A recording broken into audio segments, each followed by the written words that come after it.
സീനിയോറിറ്റിയുള്ള രമേശ് ചെന്നിത്തലയ്ക്ക് ആഭ്യന്തരം വേണം പോലും. ആഹാ കൊള്ളാലോ. അപ്പൊ പിന്നെ വി ഡി സതീശൻ പൊട്ടനോ?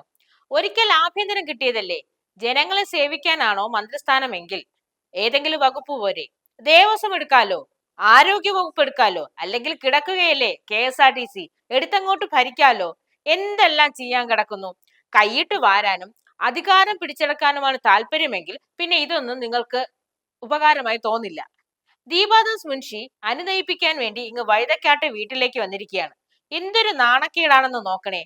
എനിക്ക് മുഖ്യമന്ത്രിയാകണമെന്ന് പറഞ്ഞുകൊണ്ട് ഡൽഹിയിൽ പോയി, അത് നടന്നില്ല. ഇപ്പോൾ ദേ വകുപ്പ് വിചാരിക്കുന്നത് തന്നെ വേണം, പറയുന്ന ആളെ KPCCയിൽ എടുക്കണം, MLA മാർക്ക് പറയുന്ന മന്ത്രിസ്ഥാനം വേണം. ഇങ്ങനെ തുടർന്നാൽ എന്താകും സംസ്ഥാനത്തിന്റെ അവസ്ഥ? മുഖ്യമന്ത്രിയെ കിട്ടി, അതും 10 ദിനം കാത്തിരുന്നു. ഇനി മന്ത്രിസഭ ആകാൻ വേണ്ടി വീണ്ടും ഒരാഴ്ച കാത്തിരിക്കണോ? അപ്പോ ഈ വാഗ്ദാനമൊക്കെ നടപ്പിലാക്കാൻ എത്ര കാലം കാത്തിരിക്കും? ഒരു പിടിയും നമുക്ക് കിട്ടുന്നില്ല. പൊതുജനം വീണ്ടും കഴുതയാകുമോ? കൈപ്പത്തിക്ക് കുത്തല്ലേ കുത്തല്ലേ എന്ന് പറഞ്ഞിട്ട് ചെയ്തു പോയി എന്നാക്കുമോ? കഴിഞ്ഞ മന്ത്രിസഭയിൽ വീണ് കിടന്ന ഏതെങ്കിലും ഒരു വകുപ്പിനെ കുറവുകൾ പരിഹരിച്ച് മാതൃക ആക്കുന്നതല്ലേ നല്ലത്. ആഭ്യന്തരം തരില്ല, അത് VD സതീശന് സ്വന്തമാണ്. ഒന്നുകൂടി ഓർമ്മിപ്പിക്കുന്നു, ആഭ്യന്തരം VD സതീശൻ വിട്ടുതരില്ല, അത് മുഖ്യമന്ത്രിക്കുള്ളതാണ്.